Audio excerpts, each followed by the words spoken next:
1997. Advances in biotechnology were helping people improve their physical and mental abilities to an amazing degree. Provided, of course, they had enough money. A new breed of people was emerging, half human, half machine. And in Detroit, at least, not everyone was happy to see it. I'd just landed a job as head of security at Sarif Industries, a cutting-edge biotech firm. David Sarif himself handpicked me for the job, said he needed me to keep his people safe. My ex, Megan Reed, was one of them. Brilliant neuroscientist, Megan had found a way to make augmentation safe and affordable for everyone. All she had to do was present her research to Congress. But the night before her big meeting, my security measures failed. A team of Black Op mercenaries stormed into Sarif headquarters, massacring everyone in sight. 3 of the mercs were heavily augmented walking tanks. Their mission? Take out Megan and her team. I tried to stop them, but their leader tossed me through a plate glass wall. Last thing I heard as his bullets slammed into my brain was Megan's dying scream. I should have died with her. Only I didn't. High-end military-grade enhancements saved my life. The best augmentation Sarif's money could buy. It took me half a year to get a feel for her. Should have taken longer. But this time, by a radical group of pro-human purists. Violent, militant, and fanatically opposed to human augmentation. They claimed to be members of Humanity Front, a non-profit organization that wanted the UN to limit biotechnology research. The thugs broke into Sarif's factory and found machinists working overtime on a top-secret military augment called the Typhoon. Sarif sent me to retrieve it, and when I did, I found one of the so-called purists next to it, wired with cerebral implants, trying to download its classified specs. Obviously, something more was going on. The AUG killed himself before I could question him. Sarif ordered me to dig deeper, so with the help of Frank Pritchard, Sarif's head of cybersecurity, I did. Turns out a second hacker had been controlling the AUG's actions from somewhere off-site. Pritchard and I tracked his signal to a secret FEMA internment camp in Detroit. The Black Op mercenaries were there. The same mercs who'd left me for dead 6 months before. Figured they'd try again when they saw me. It wasn't so easy for them this time. I took out the tank named Barrett, even got him to give me a new lead. A penthouse apartment in China. Of course, we both knew it would be a trap in the end.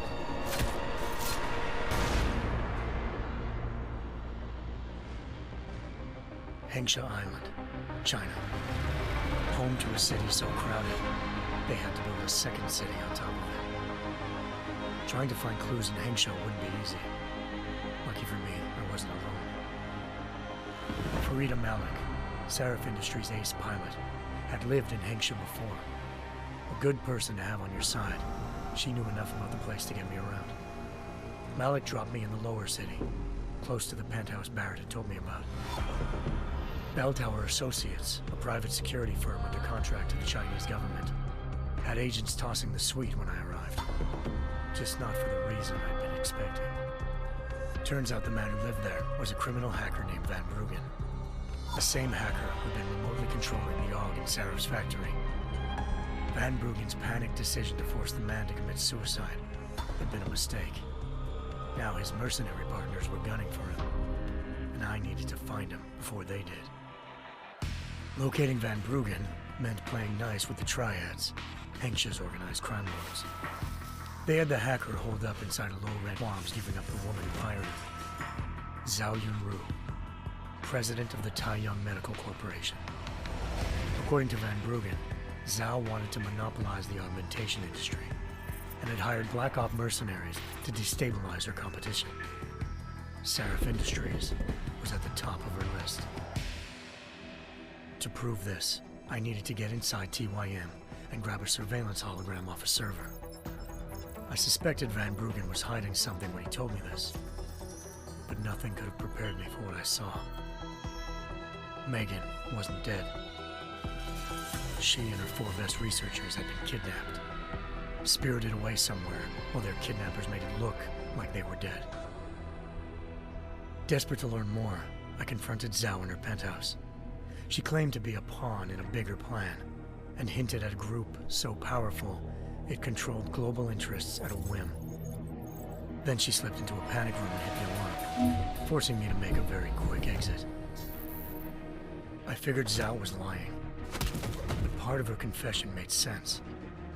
David Sarif had been worried about his people.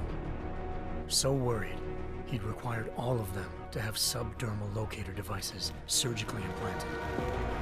The GPOs would have been broadcasting the day of the attack. But Zhao said a single call to Picus, the world's leader in global 24-hour satellite news, had turned those signals off. I needed to fly to Picus headquarters in Montreal if I wanted to learn more.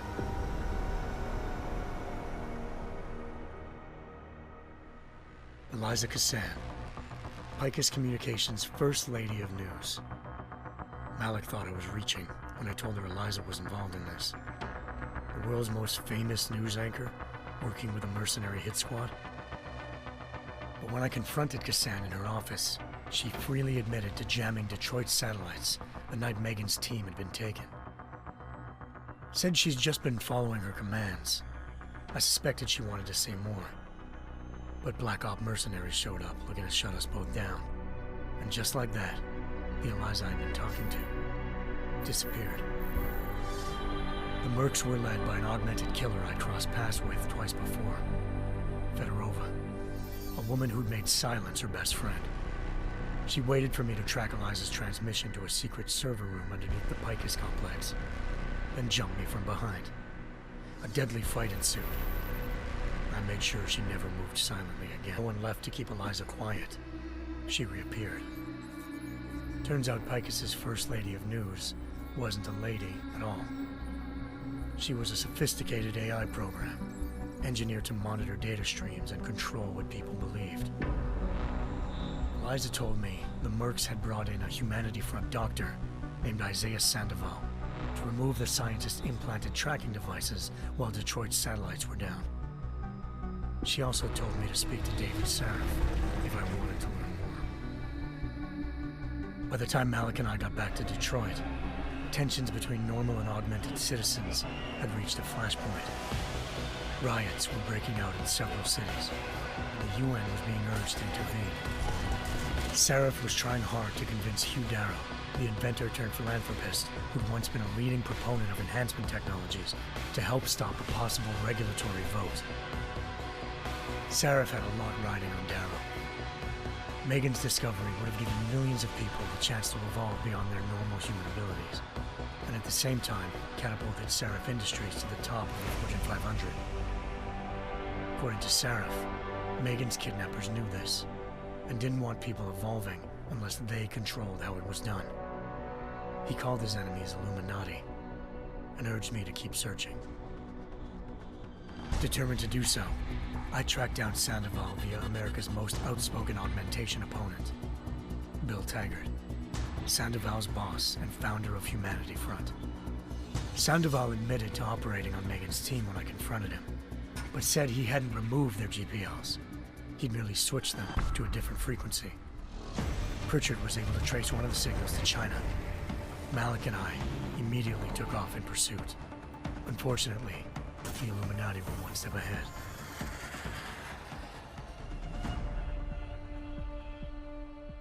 Ambushed. Shot out of the sky by Bell Tower Associates, seconds after entering Hengsha's airspace. Malik's piloting skills saved me. After a tense and bitter struggle, I escaped into Lower Hengsha. The tracking signal I was following led straight to the Triads, or more specifically, to the augmented arm of Tong Si-hung, leader of a gang of augmentation harvesters. Tong said they'd taken the arm off a corpse, which Bell Tower had left at their door, meaning at least one of Sarif's scientists was dead. Maybe not the rest of them, though. Tong pointed me to a port used for human trafficking and helped me slip a Rifleman Bank Station, a military base in the South China Sea. Bell Tower was holding kidnapped civilians as prisoners there, and using them to perfect the Chiron Project, a human-computer interface that left most of its test subjects dead. My search for Megan would have ended then, if not for a mysterious ally named Quinn. In exchange for my help exposing Bell Tower, he slipped me aboard a second ship headed to Singapore and an Illuminati-run biotech facility called Omega Ranch. 3 of Serif's scientists were there, forced by their captors to create a technology capable of remotely shutting down augmented abilities. Thanks to an emergency recall notice issued by the World Health Organization, millions of people all over the world already had the biochip installed.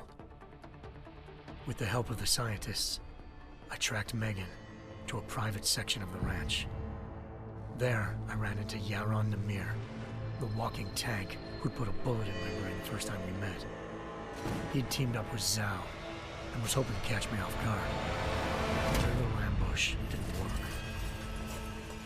I found Megan in a suite belonging to Hugh Darrow, the billionaire philanthropist who'd Serif had called on for help. Darrow had convinced her to go along with the biochip plan by promising to sabotage the tech. As she was explaining this, Darrow appeared in a global broadcast, telling the world that augmentations would be the death of mankind. Then he activated the biochips to prove his point. All over the world, augmented people flew into a killing frenzy.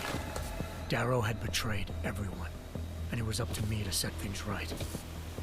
To do it, I had to reach Panchaea, a massive installation in the Arctic Ocean. As I raced through corridors built by an all-augmented workforce, I saw death and destruction firsthand. By the time I shut down Darrow's broadcast, I knew the damage he'd done. Still, humanity's future remained unclear. How would the world react to this sabotage? Would people ever regain their faith in augmentations again? What would be the Illuminati's next move? Only time could give us the answers.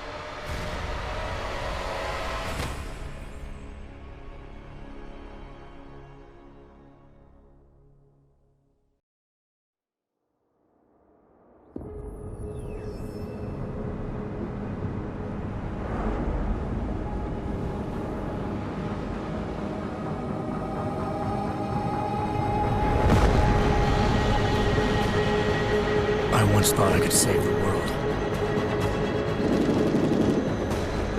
Now look at it.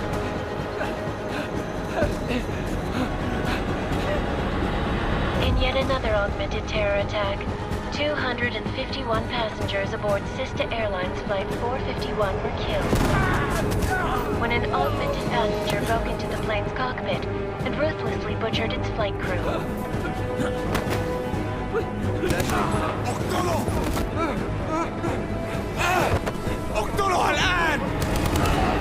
Details recovered from the black box recorder suggest that the man may have been suffering flashbacks to the AUG incident. That horrible day 2 years ago when augmented people all over the world flew into a psychotic killing spree, causing the greatest loss of life in recent history. Sometimes, you just have to let go and embrace what you've become. Not gonna go all wonky on us now, Hansa, are ya? Well, if I do, McCready, I guarantee you'll never see it coming. Agent Jensen! Am I gonna have a problem with you? No, sir. No reason to assume you would. Good, because you are the only augmented operative on this team, and I intend to make good use of you. Listen up, all of you. We got a sandstorm barreling down our arse and we can't afford to make mistakes. We're going after this man, an arms dealer named Shepard. He's ex-Bell Tower, one of the Special Forces commanders who disappeared during the incident. And he's come out of hiding. That cannot be good. It's not. He's selling weapons and military-grade augments to terrorists. This is Aran Singh, the undercover agent who lured Shepard out of his hole. Best you see Interpol's got. But 3 years he's worked hard to get in tight with the Jinn, an Iraqi smuggling cartel that's infected the Eastern Hemisphere like a plague. Last week, our arms dealer sent a message to the Jinn, offering to sell them a shitload of black market merchandise dirt cheap. They told Singh to handle the buy. They're not gonna like it when Interpol disrupts their party. Singh's cover really that good? It is right now. We need to keep it that way. This is where the deal's going down. A half-finished high-rise hotel that's been abandoned ever since the incident. It's not a pretty picture inside. Let me guess. Most of the laborers were it, and they all went schizo. Things got gruesome real fast. And no one, except for some homeless junkies, have been inside the place ever since. So what's the plan, Director? Singh's meeting Shepard on the ground floor, inside the hotel's main atrium. He sent the bulk of his gin crew to the penthouse levels to secure a vantage point. I want McCready's team to take up positions overlooking the atrium and make the arrest. Jensen, you're going in solo from the roof. My objectives? Keep the gin from joining the party. As far as we can tell, only one route connects the atrium to the penthouse level, a halfway decent elevator shaft. Here. I want you to block access to it. Fine. Just cut me loose. Do you plan on relying solely on your augments for this one? I'd recommend taking a little hardware, just to be sure.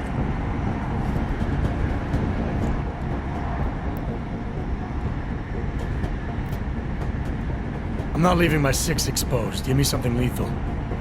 Your call, but Singh's undercover in all this. So watch your fucking sights. What about range? There's lots of wide spaces and high ceilings in there, but a number of tight and constrained rooms too. So it's a crapshoot, really.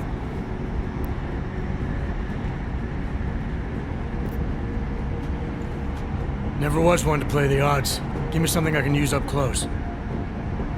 You got it. One last thing, Jensen. Singh said the Jinn are using some sort of portable Wi-Fi device to boost communications. He's got a better chance of maintaining cover if you disable it. I'll keep an eye out for it. But aren't we on the clock here? You said there's a sandstorm moving in. There is, and we got the intel on this mission at the very last minute, so we're scrambling a little. If it comes to it, your number one priority is keeping the Jinn out of that atrium. Copy that. Time to put away your heavy thoughts, gentlemen. We're approaching the target building. You're up first, Jensen. Let's do this. Task Force Actual. This is Knife Leader. Engage Hush drives and descend to Angels 1-5.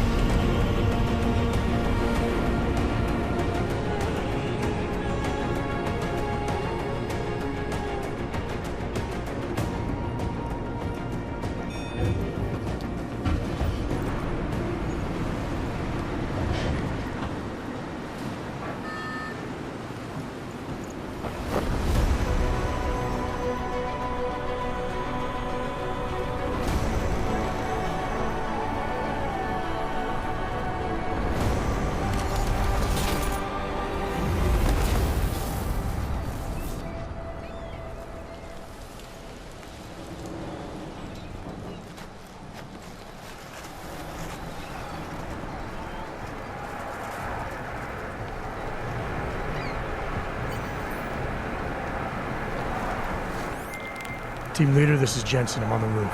Solid copy. Move into the building. The access route you need to block is at the far end of the penthouses. And keep in mind, the direct route might not be the easiest one. Roger that. McCready will advise once his team is on the ground. Miller out.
Jensen, we're moving through. Oh, fuck! What's wrong? The Jinn have got a few Jennies up and running. We're gonna have to hack keypads. You should enjoy them, Creedy. They have colors and shapes. Just remember, red means bad. Fuck you.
Anomaly detected. Trace program initiated.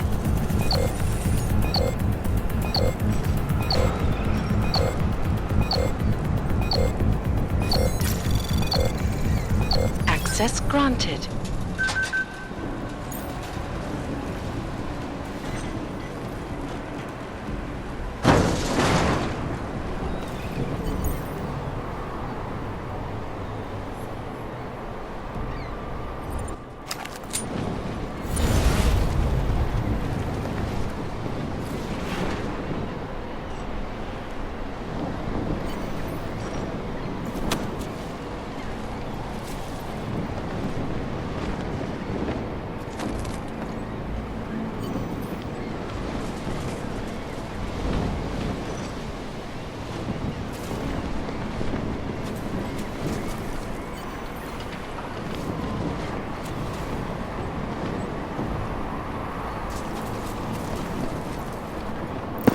Over there!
بحبش هذا المكان لأنه بخوف على الآخر.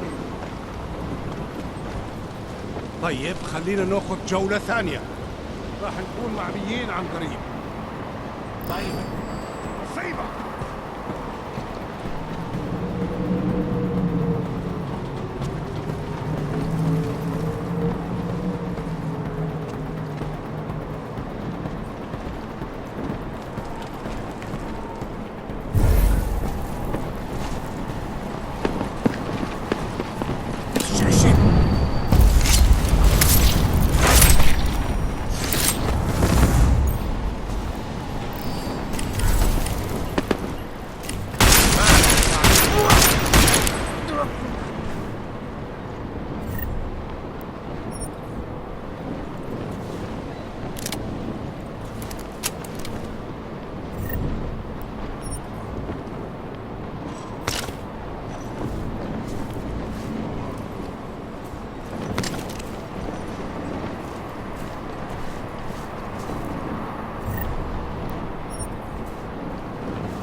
Anomaly detected.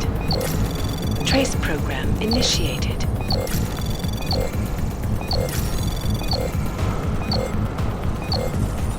Access granted.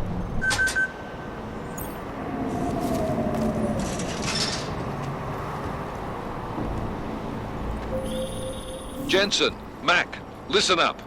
Doppler shows that sandstorm's moving in fast. It's big, and it's gonna hit us hard. God, I hate the fucking desert. Confirm visual? I can. Time is not on our side.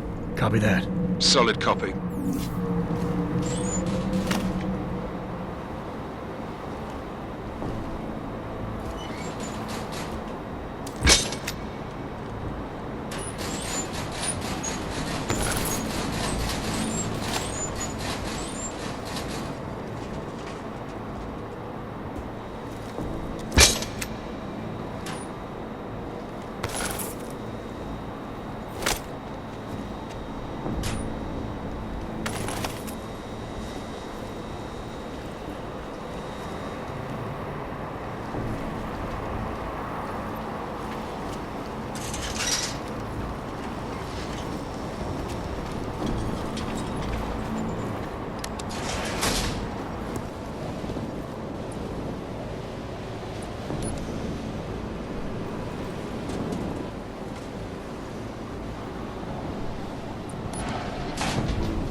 signal whistle already? عشان المخزن من المخازن على سطح عشان تكون بعيدة من الرمل. Good. There is too much riding on this thing. Last thing we need is it comes breaking down. فهمت. يلا نبتدي نتحرك.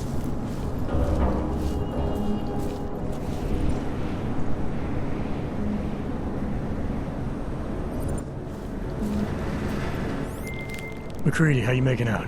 Slower than expected. It's like someone's tilled a fucking cemetery down here. Say again? When the shit hit the fan in 27, the rush must have been for the stairs. There's corpses everywhere. A lot of your cousins are here too, Jensen. You want me to grab you any spare parts? No parts. But I take mine with cream and 2 sugars while you're asking. All is quiet, as predicted.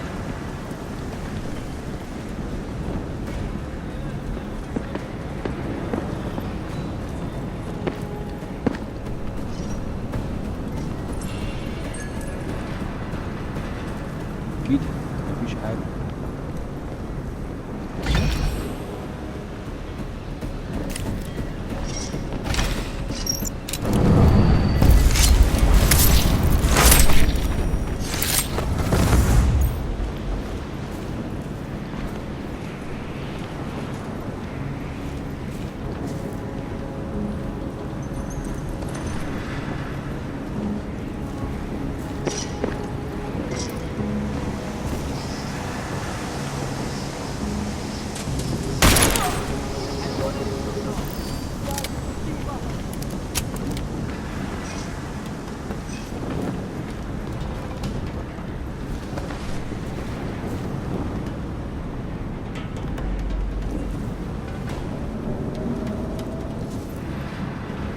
مش لاقي أي حاجة.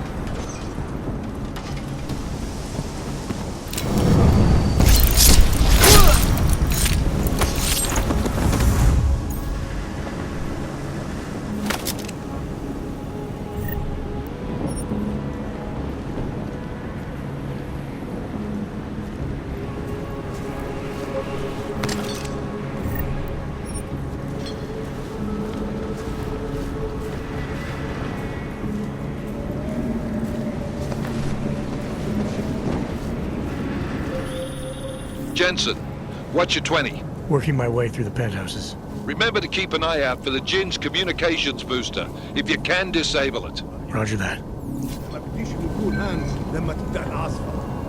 ولا أنا.